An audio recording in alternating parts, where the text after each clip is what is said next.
got the second half of the season in the Auto Trader British Touring Car Championship here at the Croft circuit in the north of England, with the title hunt as close as ever. In fact, only 5 points separates first and second place.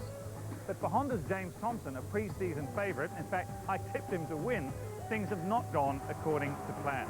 James, you might remember, had a huge accident back in round 2 of the championship at Grandstand, and that saw him miss the next 4 races. He is now light years behind the championship leader, Alain Menu. But James has returned to form, and in the last race out, he actually bagged a win, and in doing so, he made Honda the only team with all 3 of its drivers to win a round of the series. However, winning the championship, that has to be mission impossible. With being injured and missing effectively 5 races, it's going to be very, very difficult in that respect. And I'm not even thinking about it really. Fortunately for me, or unfortunately for Honda, the other 2 drivers aren't at the sharp end at the moment. So hopefully we can all try and work together and claw our way up the championship a little bit, and primarily for the manufacturers. Our car's been reasonably good all year. Just unfortunate events have stopped us scoring so highly. But hopefully if we can get a few more wins, we've got the drop scores at the end of the year, we might be able to end up somewhere sensible. Well, even if the championship is out of reach, at least it must feel good to be winning again. It's nice to break the duck for the year. I mean, I've not gone through a year without winning a race, but the way the season was going up to then, and I was thinking this might be the year. But no, nice to get the first one out of the way and come back to my home track. Obviously carrying 40 kilos, but I was hoping a bit of home knowledge might help me out. Silverstone had its lows as well when James and Vincent Rademacher tangled. As far as I'm concerned, Vincent knew where I was on the track and proceeded to try and defend the corner, and has to appreciate that I'm on the inside, taking advantage of his dice with Anthony, and at some stage you have to concede that somebody's got the run on you on the inside and give it at least a little bit of space. It was an unfortunate incident, and certainly one I don't wish to repeat. Honda are this week's heavyweights team with success ballast, all 3 cars carrying it. The Ford Fatsos are Menu and Reed, both carrying 20 and 30 respectively, and Ivan Muller carries 40 kilos as well because of his win in the Silverstone feature race. Being a works driver carrying ballast, well, that's a tough mission. But spare a thought for the independent super touring teams trying to beat the might of the works boys. Surely that's mission impossible too. I think half the crack is getting the respect of the works drivers, because a lot of them come with the belief that you're not meant to be racing me and you're not meant to be up here, and then you have to go through a learning period where you'll go off a few times with them when they'll try and intimidate you, and you've got to basically let them know that you're not there to be intimidated, and once they've done that, they're fine. I'm bigger than them. I'll come and bump them afterwards or something. Trying to stay competitive isn't easy when you're running on a tight budget, so it's important to get everything right. We've got a Nissan Primera, and it is a seriously good, car. It's been one of the classes of the field for the last 3 years, and really one for believing that it's the whole team and it's the package. I think anyone will agree in the pit lane that Team Dynamics put on a seriously good show for the amount of money they've got, and what we do is any sponsor who comes with us, we really try and give them value for money, not just on the track, but off the track as well.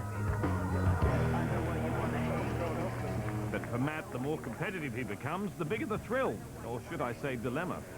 I think the Michelin Cup is desperately important, and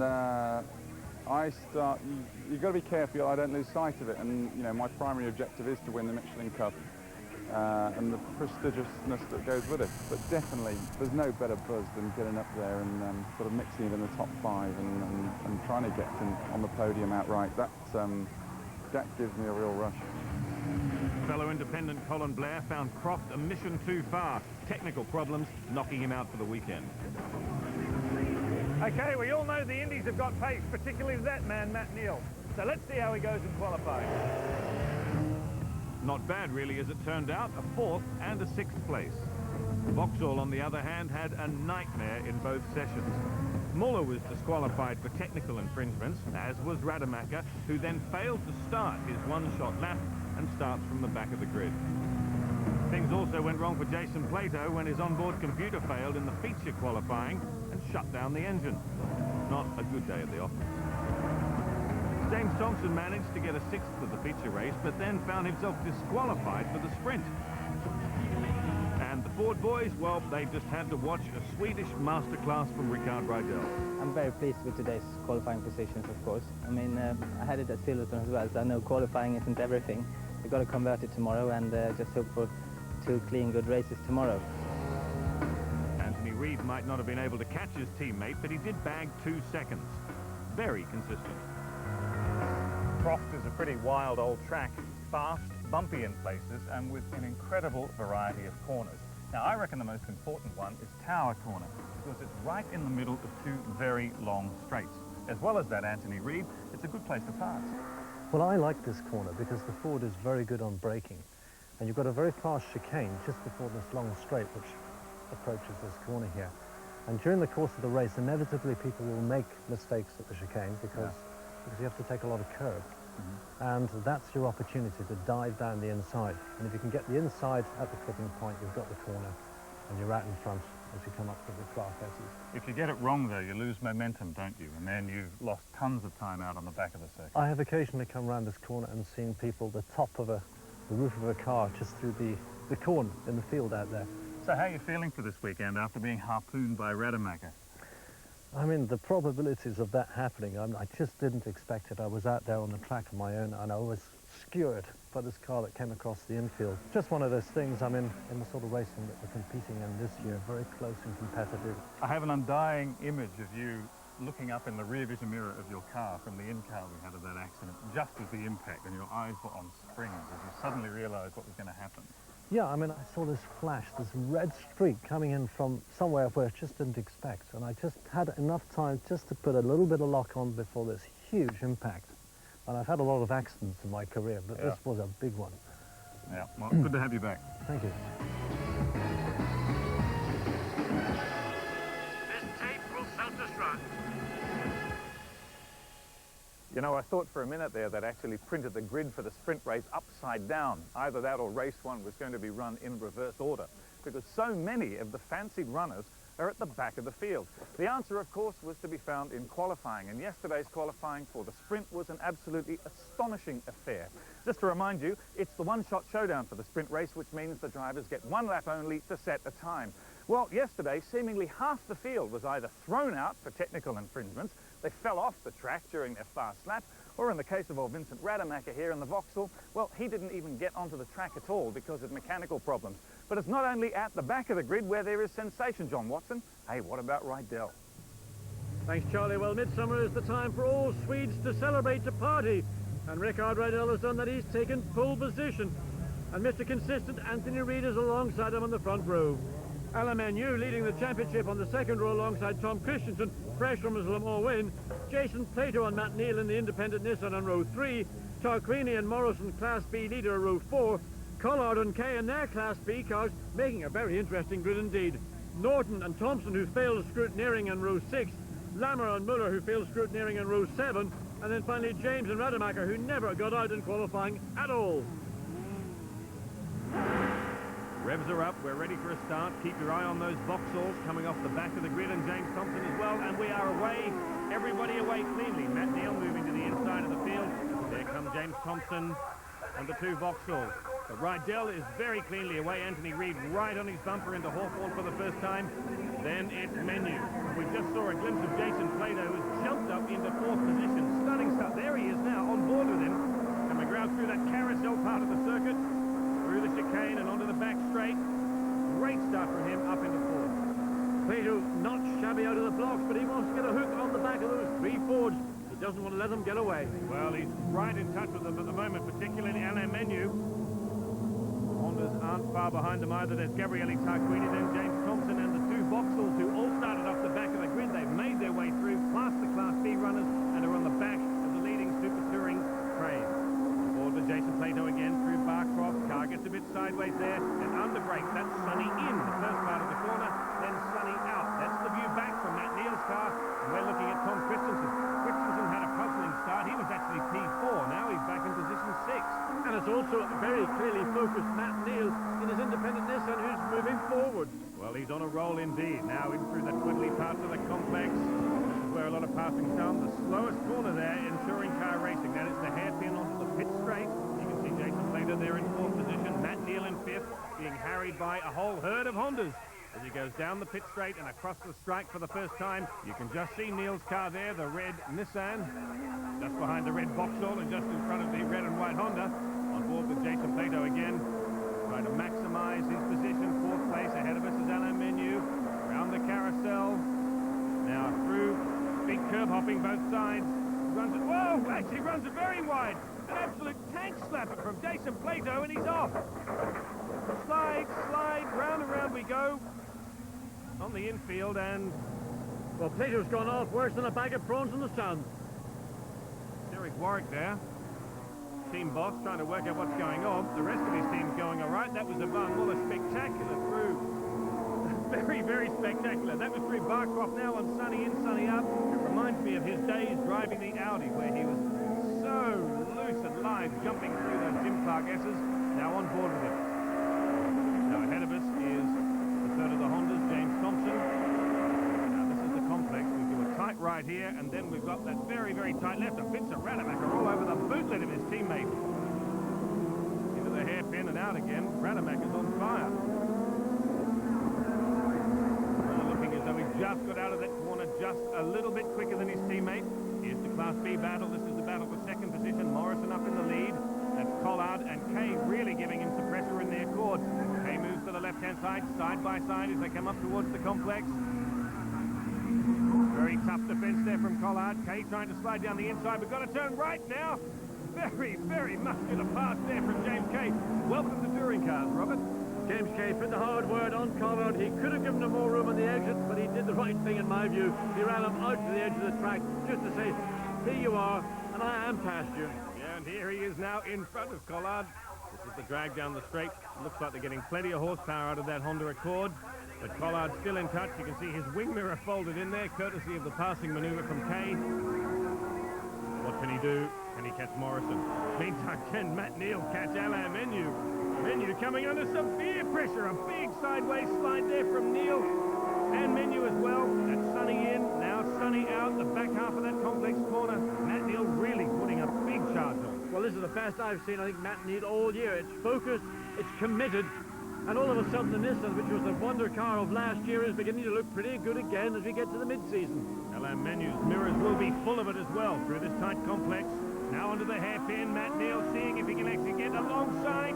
Can he? Almost alongside Alain Menu. Menu just shuts the door inside. Speaking of shutting the door, that's Rademacher. He's through. He's past his teammate. We're on board with a Van Muller, and Rademacher has slid through and is now pulling away down the pit straight. And that certainly is not part of the game plan for Vauxhall. We've seen all year that Muller is the chosen son.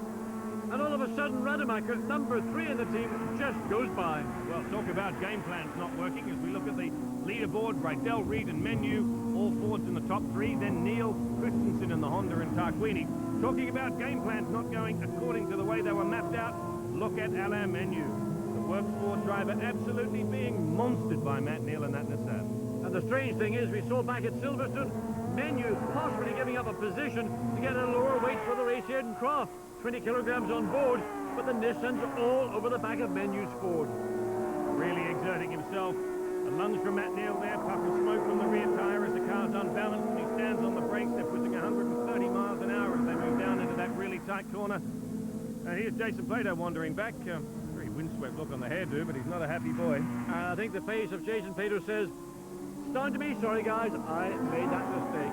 Now look at the body language of Matt Neal's car as we move into the hairpin, and he's actually alongside Menu this time. Has he made it stick? Yes, he has. Wing mirror is flying, and Matt Neal is through. Now Tom Christensen is challenging Menu. On board with Menu, there's Christensen side by side down the pit straight. Christensen had the momentum. Menu's lost it. Now who's going to turn? We've got to turn right here. Christensen's held it. Bad stuff for Menu, tough stuff from Christensen. Yeah, I mean, in 2 cars and in the space of 2 corners, something below par with Alain Menu. We'd normally expect to see him at the front, and if he's not at the front, he's certainly at the top of his game. Something not right for the Swiss this afternoon. And I guess points for Matt Neal as well, John Watson. That was a pretty tough but effective pass. Yeah, the team dynamics, Nissan, father and son, Steve and Matt Neal, suddenly looking like a racing team, as it should have done all year. Now Alain's got a lot on his plate as he just slides past James, one of the independent Class B runners. Onto the the back of the circuit. And he's very, very much in the thick of things. That's Tom Christensen in front. Alain Menu in the yellow and blue Ford, and then right behind him, Gabriele Tarquini in the second of the Hondas. And Tarquini is on a charge. And just, I mean, you come down through the Jim Clark SS, almost flat out, down through Croft, almost flat out, into Sunny, on the brakes, real racing here this afternoon. Absolutely hanging on by your toenails stuff through the back of that circuit, trying to pass. Watching through the tight stuff. Just in behind Christensen. More defensive than offensive at the moment for Alain. He's really got to hang on to that place he's got. Just looks simply like Menu hasn't got the performance, either the grip or the drive off the corners, and he's been gobbled up. He's got Nissans now, he's between the two Hondas. Not a happy place for Menu to be this afternoon. Now remember, Christensen's got his tail up. He's had a win this year. He's looking very strong. I know what happened, because it just, as soon as I landed, it didn't turn left like it should do. So I've got a big puncture. Yeah, but I don't know if that happened. There was as I was spinning down the gutter, there was a bit of a thump from the front. And look, the rear wheels were going round as you were trying to stop, but the front wheels were locked. So I don't know whether as a result of or because of. That just thing, and that was it. History. Couldn't hang on. Jason Plato explaining things to Derek Warwick. What do you make of that? I think he's looking for a way out, really. It just looked to me like it was a driver error. It didn't seem to be a problem. And from the onboard camera on Plato's car, well, it looks to me like, Jason, that one is down to you. Well, he may well really rue that, because he was up into 4th position in this race, and as we've seen, Matt Neal has managed to overhaul Alain Menu. Maybe Jason would have had a chance to do it as well if he'd only managed to stay on the track. Talking about staying on the track, there's somebody up ahead of us. Into the gravel, that's James Kay, doing a bit of sand mining there. Like a blunderbuss opens up on the front of Menu's car with all of that grit. It'll be stone tips a go-go. Now we're on board with Mark Lemmer, and you can see that's cost James Kay some real momentum as one of the works Hondas to slide through as we go through the chicane.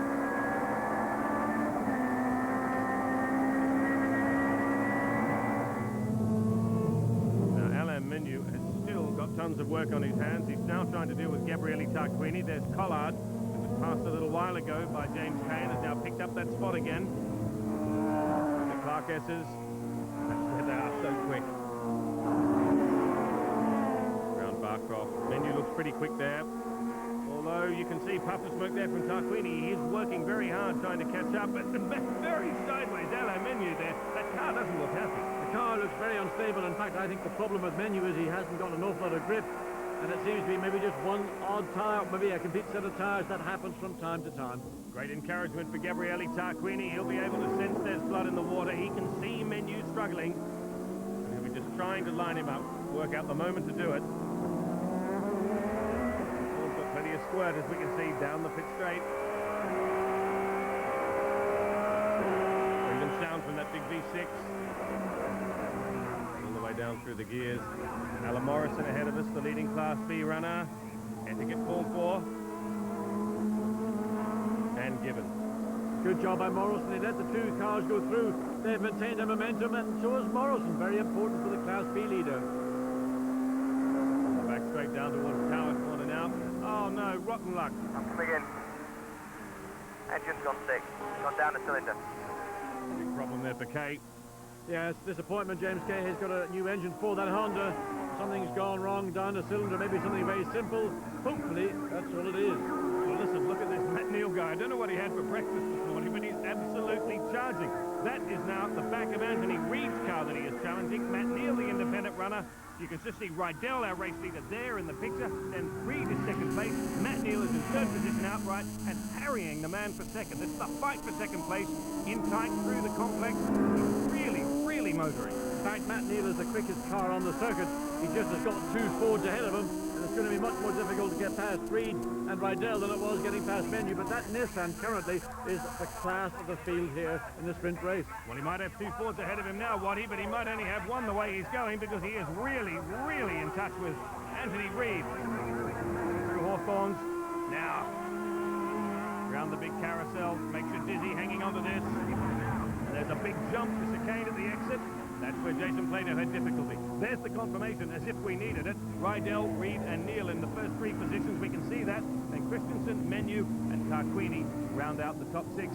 Van Muller still a distant ninth. Hasn't really recovered from starting right off the back of the grid just about at the start of this race. Now Watch the gap as we go down through the really fast part of the circuit. Reedy looks a bit quicker there. Well, I think Reed's got a problem. He's got Matt Neal on his boot lid, whereas Rydell at the front, he's really into consolidation. Just clean last lap, make no mistakes, take the checkered flag. Well, that's the theory anyway. Let's just see if it sticks. Reed has opened up a gap. Definitely, he's getting closer to his teammate than he was a lap ago. But Rydell's absolutely got this in the bag. He can cruise from here. Made it look easy. Yeah, I mean, it's what we expected all year from Rickard Rydell. He had 2 poles at Silverstone last round. Couldn't capitalise on them. He's 2 poles here this afternoon. He's managed 1 victory so far, and he'll be hard to deny the second. And I tell you what, Rickard Rydell will be well pleased with that win. But his teammate Anthony Reid will be almost as pleased with second place because he just hung on. Just saw a big lunge from Matt Neal into the last corner. Wasn't enough. But this man's race, start to finish, nicely done, Rickard. Important for his championship hunt. Reedy, as we saw, in second place. Then the magnificent Matt Neal, third place, his first podium of the year. Christensen, fourth position. Well, he started there and finished there. That's not bad. And Alain Menu slipped back into fifth position. He won't be happy with that and will be scratching his head between races to work out what to do. Tarquini sixth, Thompson seventh.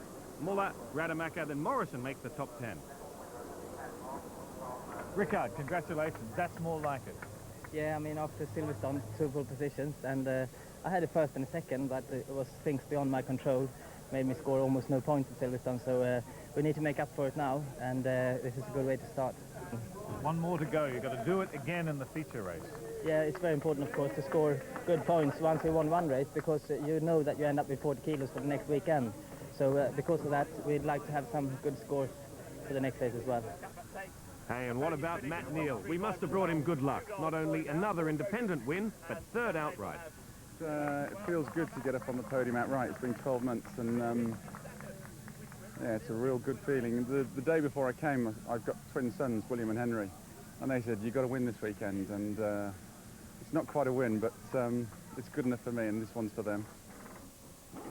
After that very tight scrap at the front in race 1, we are about to pick up where we left off in the feature race, with all 3 podium finishes from the sprint within striking distance of each other.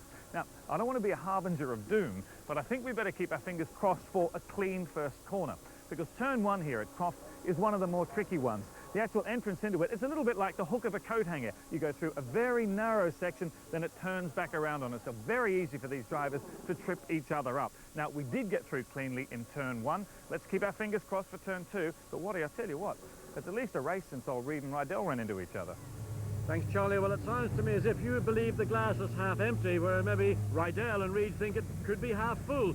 Anyway, it's a case of déjà vu. Same front rows we saw in the sprint race. Christensen's third this time alongside independent Matt Neal and his Nissan. A superb podium for him. Row 3's all Honda with Tarquini and Thompson, and then Alain Menu down in 7th place, and Jason Plato hoping to get further than 2 laps. Morrison and Kay continue their Class B battle, along with Lemmer and Collar on row 6.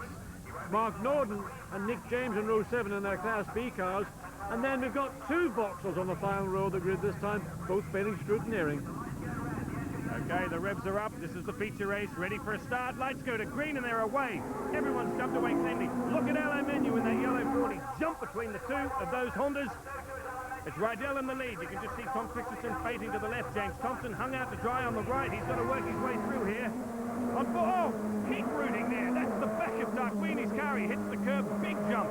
Hangs onto it nicely though. And look at Alain Menu up into the distance. He's made some great positions. Now looking back from Matt Neal's car. That's Alain Menu right in our bootlet, and he'll be past us at that rate. He's really lost himself some momentum. Where is he? There is he. Hunting, trying to get down the inside. Into Tower Corner. Tons of contact. Oh, yes, Menu's through. There you go, Matt. That's for race 1. Neal did that to him in the hairpin in race 1, and now Menu has forced his way back. Very tough stuff. Down round the back of the circuit, side by side. That's James Thompson on the left, Matt Neal on the right. A real tank slapper there from Matt Neal. Manages to hang on to it over 100 miles an hour, but Thompson is through. Up the smoke there from Jason Plato. He's on a bit of a charge in the middle of the field. Right behind him is his teammate Muller. Then it's Rademacher on board with Plato. And ahead of us is the Hondas. Right left-hander in. Unbelievable! That's a huge accident. That was the back on shore of Tarquini's car. Plato absolutely nailed that. Plato just didn't seem to slow down. I mean, all of a sudden the gap between the Honda and the Vauxhall just evaporated. Back open. Just had a big shunt, my throttle's just stuck. I'm in the wall, but I'm fine. Okay, hey, hard luck. Okay. Yeah, throttle's just stuck, pedal's jammed down. Yeah, I'm alright, just throttle stuck open. Well, that explains it. Good news to hear him explaining it. Shows he's all right. That's the very concerned face of the Vauxhall Motorsport team boss, Mike Nicholson. They don't know it up the front yet. They're still racing. That's Matt Neal, who's just sliding down the inside of James Thompson again. Regaining the position. He lost a lap ago. Bucket. Penalty for not starting in the correct grid position. In this lap, please. In this lap for a drive-through penalty. Well, it's bad news for James Thompson. Drive-through penalty, but much worse news for his teammate Gabriele Tarquini, involved in an accident. Safety car out, doctor's car heading around, understandably. Yeah, we're looking at the car of Plato, but really the man who got the biggest hit of all was Gabriele Tarquini. He got punted from behind. There you can see here's the front of those two cars slammed into the barrier. The barrier is almost completely flattened. And those barriers are protected by large foam bales themselves. Look at the damage. Tarquini just about able to get out of the car himself, but very groggy and hopefully uninjured.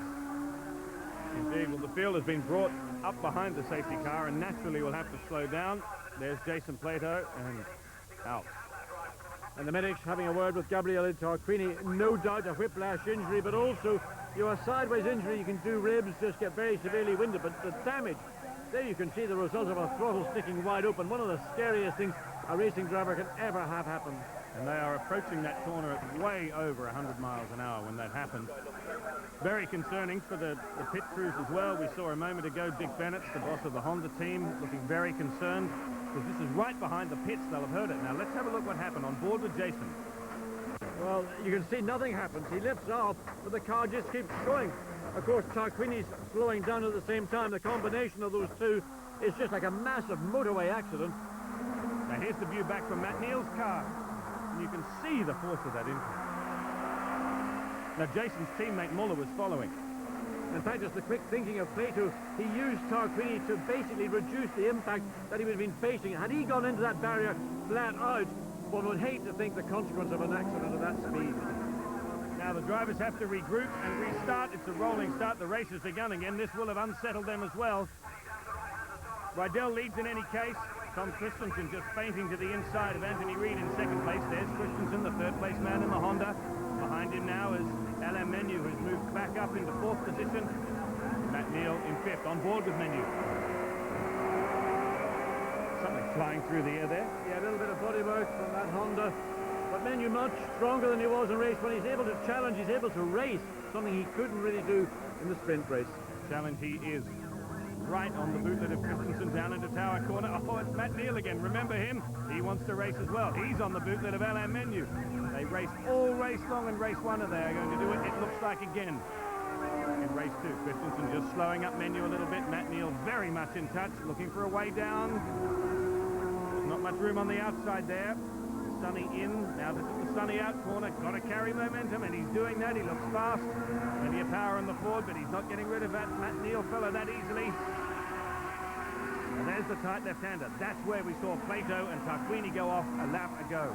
In through the tight complex, now there's a U-turn. Tightest corner in touring cars. This is it, the left-hander, and Matt Neal is down the inside of Alain Menu. It worked once before, let's do it again. Fabulous, deja vu. Well, there's a real drag now down past the pit straight. Menu in the Ford, Neal in the Nissan. It's just sheer horsepower down into Hawthorne Corner. It ain't over yet, Watty.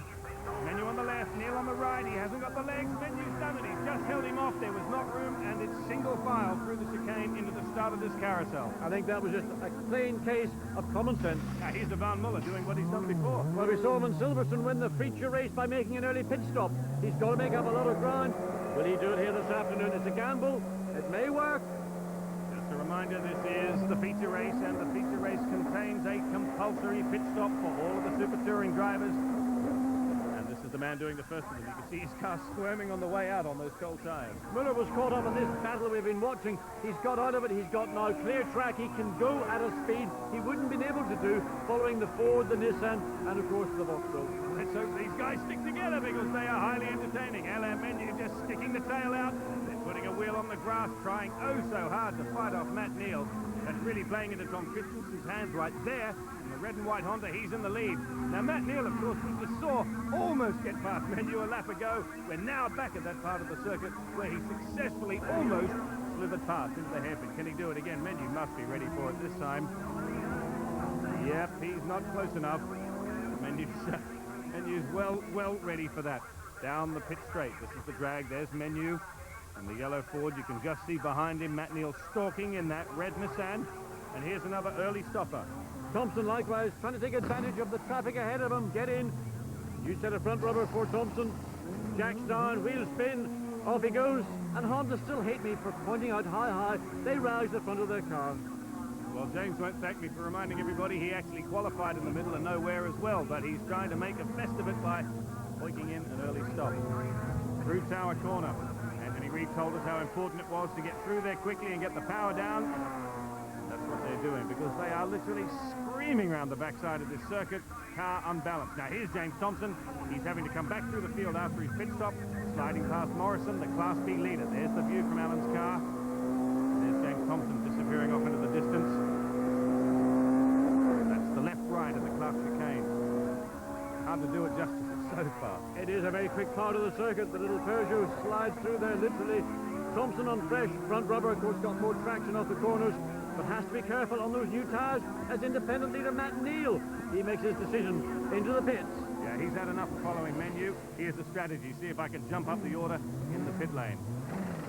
Nissan again, just the front of the car goes up. Front tyres on. Great stop from the team. Matt Neal goes back on the track. No challenge this weekend. Colin Blair's car, unfortunately, too damaged after his practice accident. Now here's the view backwards down the pit lane. An interesting shot, actually, because it's a very difficult pit lane exit. You pull onto the straight there where the cars are barreling down the other side of that Armco fence, and then you've got a tight right-hand corner. There's James Thompson, so it's worked so far. Worked well for the Nissan team. Worked well for Matt Neal. He's ahead of the man who comes from North Yorkshire, who might call Croft his home circuit. Well, it might be almost Rickard Rydell's home circuit. It's almost the nearest one to Sweden, and he is leading the race. Anthony Reid still very much in touch with Rickard in second position. Gee, they're looking dominant, this pair. Yes, Rickard Rydell winning first race, leading second race, and Anthony Reid, of course, now into the lead of the Drivers' Championship, 1 point ahead of teammate Alan Menu. Well, we just saw somebody else dart into the pit lane. These two are staying out. Well, it is Alan Menu. It's the third of the Fords. So let's see how the Ford team do it. They raise the whole car, all four wheels off the ground. Car gets stopped, another great stop. The pit stops this year from all three teams have been absolutely outstanding. Remains to be seen where this will drop. Alain Menu, when all of the pit stops are shuffled through, but he'll be very, very keen to pick up position. He needs a car looking very, very second-hand. He's swapping a lot of paint with Matt Neal across the day, and it's very battle-scarred indeed. Now, what are we going to do here? Back to our leaders. This is the remaining two Fords. Menu we just saw was in. Rydell, I guess, won't want to give away anything yet because he's in the lead. No, it's Reid. Reid's going in. Yeah, team decision to bring Anthony Reid in. Let Menu, he's under no threat. He can drive a race pretty cleanly and clearly. No traffic ahead of him. Get Reid in, put him on fresh rubber, but this is a battle now for the lead of the race. And Reid will want to take the shortest possible time in the pits. Follows Menu's example. Full car jacked up. Great pit stop again. Ford guys doing a brilliant job. Reid goes past, there's that bit of tape lying. Why do they not clear that bit of tape out of the pit lane? Oh, you're a cranky man, Waddy. Now Reid rejoins. We just saw Rademacher dive in at the same time. Now we're on board with Menu.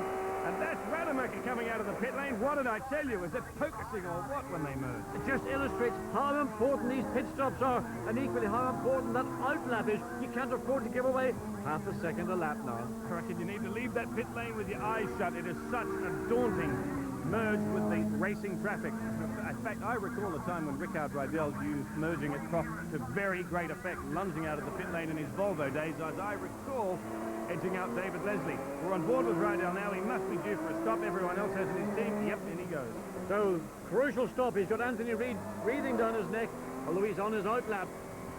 And they've got Tom Christensen, who actually comes into the pit lane in second place. But this is the crucial stop. This will make or break the lead of this race for Rickard Rydell.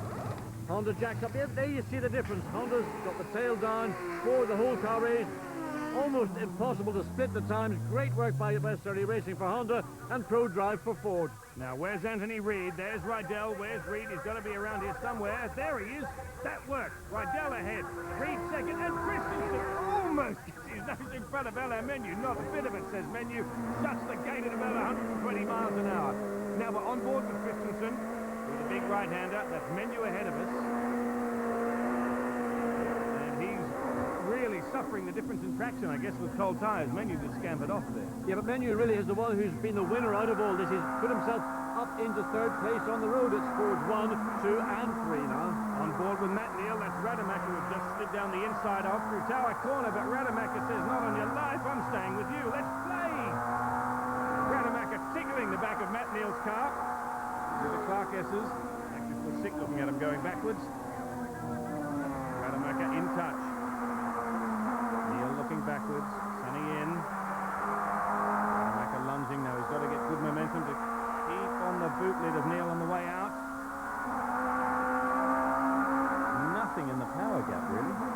Well, as we're coming to the end of the Super Touring regulations, everybody's refined their engines, their cars to such a degree we're seeing really close racing. But Rademacher can't get any closer than he's doing to Matt Neal right now. Yeah, he's refined the front of his car, almost trying to have a lunge down the inside there, and Matt Neal at the same time is trying to get past one of the Hondas, so that's what's causing this concertina. But it's a full house of Fords at the front. Then it's Tom Christensen in the Honda, and as we just saw, Matt Neal and Vincent Rademacher so close together. Now back at the front, this is Reid, and ahead of us is Rydell, his teammate. Race 1 winner, pole man for both races, but not that far ahead of Anthony Reid. Mr. Consistency, we've dubbed him.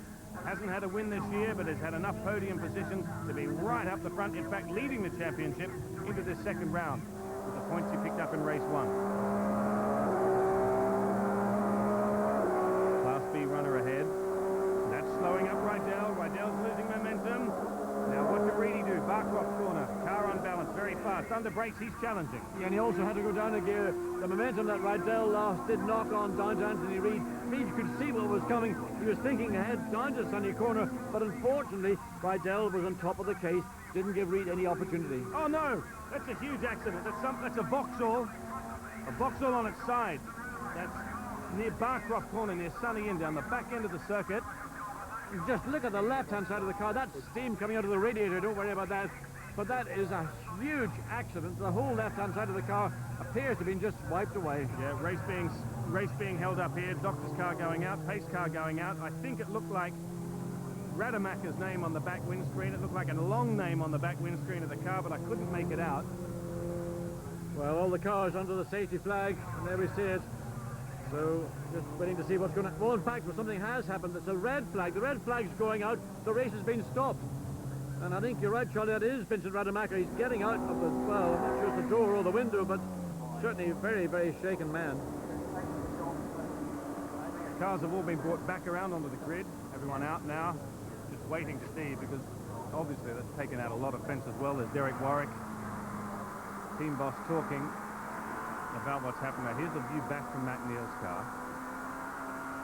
Well, it just appears the car just coming through Barcroft just appears to drift wide. It doesn't seem to be wanting to stay on track. Just goes on the grass, of course, once on the grass. And there's the car view from James Thompson. 130 miles an hour they're coming through Barcroft, and of course from the grass to that barrier, very short distance indeed, and a huge impact on the left-hand side for Vincent Rademacher. Look at the car, it is destroyed.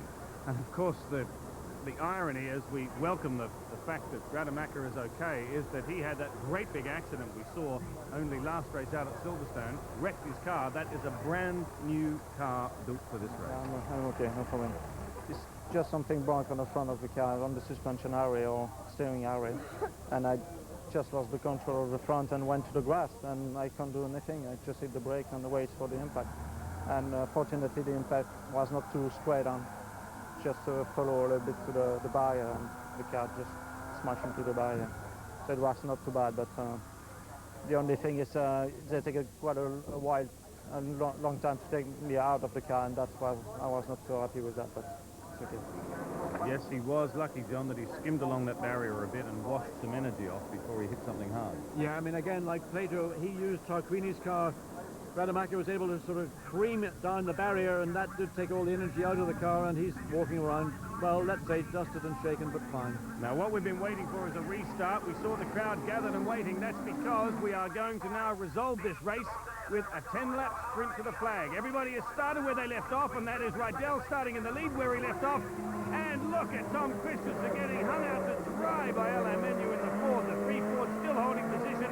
This has picked up exactly where it left off before that race stopped.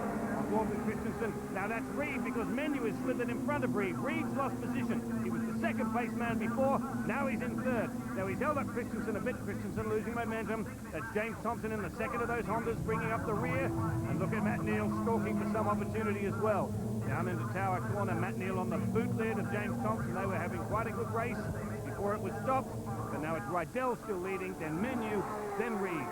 If you imagine that Alain Menu started this race before the stoppage in 7th place, he's now up to 2nd, and he's only got his teammate Rydell ahead of him. Will it be Menu first or Rydell? He's not actually racing, he's just gradually floating to the surface. But it's working for him. Matt Neal is now working that car overtime. 2 wheels onto the grass, trying to get past James Thompson. Into the complex, into the tricky bit. This is left, then it's right, then it's left again. What can Matt Neal do? We saw him muscle his way past Alain Menu a couple of laps ago. And that car tells you he's keen to pass. Another man keen to pass is Morrison, because look at that, James Kay in the Class B battle, nicely done. He got a brilliant start as well in this restart and towed his way in front. Morrison's the man to beat, but Kay's holding him out. And James Kay's now got that little Honda engine running in all its 4 cylinders. It turned out to be a faulty plug lead in the sprint race that caused him to retire. A bit encouraging for us to hear that he can have such a human problem. Now, what can Morrison do? Trying to get down the inside of him into Hawthorne, but Kay is making that Honda, which is pretty wide anyway, wider still. And the battle goes all the way through the field. There's Mark Lemmer in one of the 2 Honda Integra Rs, and he's chasing James. And the other one through the chicane onto the back straight. He's carrying more speed there, but he's actually got a lot more mumbo as well. James looks as though he's towing a sea anchor. Lemmer straight past him. That's the difference in the preparation, maybe, of these cars. Well, Lemmer wants to get up to the battle for the class lead. That's Morrison leading the championship by 2 points from James Kay. And Lemmer doesn't want to see that lead evaporate any further. James still in touch with the back of Lemmer as they go through there, but Morrison, he's the man that's leading this championship, as you say, and he desperately needs to bank more points to get past Kay. Kay is holding on board with Lemmer now. There's the 3, that's what he's chasing. He's got all of this work to do, largely because of his own fault, because he bogged down on the restart, and that's why he finds himself at the tail end of the field. Sunny in, sunny out, using all the road. You can really feel that Lemmer's on the limit as he comes down into the chicane. Brakes, and he's not on the limit. What? He's over it. Sideways, sideways. Lemmer loses it. Easy, Tiger. He's got it all to do again. These 3 are very, very close together, though. Kay, Morrison, and Collard. Collard's really actually bringing the fight up for these 2 Class B leaders. And isn't it great? This is the future of British touring car racing. We've got a Honda, a Peugeot, and a Nissan all battling for the championship victory here this afternoon in their class. Indeed, Morrison's not going to let go. Now here's Mark Lemmer. James is thinking to himself, will you just leave me alone? Stop it. You got past once. Do we have to do this all over again? Now here's Morrison. There's Kay. Whoa, that was pretty agricultural. Yeah, I think Kay got a good old bite of the tower wall there as he went through the chicane. Slapped it very hard with the left front. That's actually helping Morrison. Morrison's really gaining some momentum. These 2 are still at it as well. That's James Thompson in the Works Class A Honda, and Matt Neal, the independent runner. So in a Class A car, and he's having a big look down the inside. He's made this maneuver stick before, has Matt Neal. That's where he got past Alain Menu. James Thompson just carrying a bit too much speed. In the foreground, you can just see Tom Christensen in the lead Honda. So it's 3 Fords. Then Christensen, we just saw, Thompson, and Matt Neal. That's the gap. It's that close. It's a real sprint race. 4 laps down, 6 to go. Anthony Reed's got some work to do if he wants to get that place back from Alain Menu, and Tom Christensen, who has been there or thereabouts all afternoon. Still well within him to get a podium, isn't it? I think the sentiment's there, Charlie. I mean, he is the winner of Le Mans a couple of weeks ago, but this is touring car racing. None of those Fords is going to give up that podium. It's going to have to be won. Well, he hasn't got 24 hours to win. He's only got about 5 laps, so he better get his skates on. I'll tell you what, Morrison's got his skates on. He's caught James Kay now, and he's just trying to size him up. Morrison has been the quicker car since he entered this championship, definitely the man to beat. He led the championship points-wise early on, and he will not want to yield easily, and I think he just hit that curb. It's a good old manoeuvre, but his car's going to get narrower and narrower every time he goes through there. Yeah, and it's given Morrison a really good run. You can see that momentum caused Kay to lose ground, and Morrison charged up the back of it as he came up to the tower bend. Here's a bit more momentum as well. It's Tom Christensen, because he has also fought Anthony Reid in the third of those Fords as they go through that same chicane with the big tyres to protect the cars from going too close. Down the back straight towards Tower. Reid lining up Menu. Reid is still on attack. He's not defending yet. He is attacking. He's really trying to get down the inside of his teammate. He knows he's been quicker than Menu all day, and we know Anthony Reid is not afraid of trying to muscle his way past his teammate. We've seen him do it to Ricard Rydell. Well, in fact, Anthony's been quite mild-mannered here this afternoon. We know he can be a right animal when he needs to be. He's going to have to call on all his feral cunning, because he's fast running out of laps, and he's still dealing with Tom Christensen, who has definitely got his tail up. All of this, of course, is playing into the hands of Ricard Rydell, who thank you very much, and clearing off into the distance. We just saw Kay there move to the inside of the field just to dampen any expectation that Morrison in the bright yellow Peugeot's got. Now, look at the front of that car. Yeah, I mean, it's got a touch of osmosis around the left front of that Honda. That's the result of hitting those tire bales and, of course, damage to the steering. Have to keep that in mind. Christensen got his light. Damage to the steering. Oh. That's Tom Christensen, and his front right steering arm, I guess, something like that, has collapsed. The front wheel has just almost broken loose from the car. Coming in, something broke. Something broke, coming in. Tom, can you drive the car, because you can still get a point? I'm sure it's a damping. So I wait and go very slow, okay?